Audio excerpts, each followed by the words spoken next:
Occupy. Occupy. Expected room status natin is occupied or the expected arrival ng mga guests natin. Kung nakaano talaga yun, hindi siya talaga dito.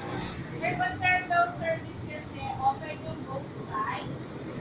Kaya bigyan natin sila ng extra comfort to ating mga guests. Kasi para pag gusto na nila humiga ng mama nila, kami naman sa mga hotel kasi mabibigat po mga kama. Bago nila matanggal yung pagkakatang nito, nahihirapan sila.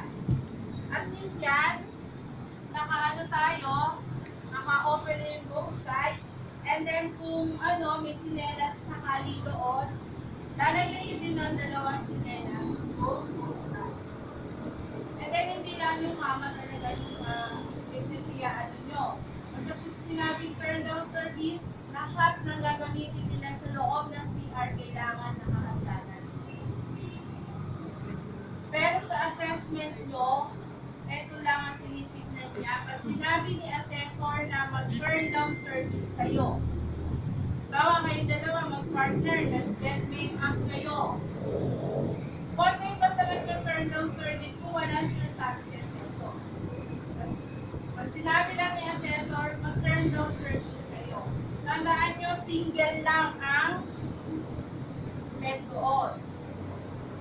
Pag single, siyempre isang side lang ang aanuan nyo.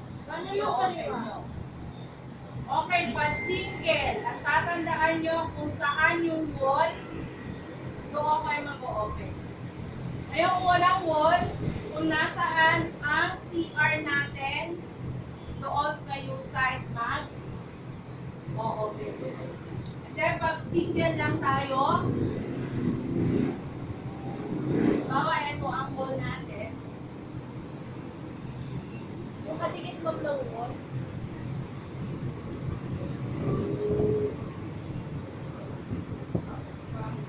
yung katikit ng wall, doon yung open.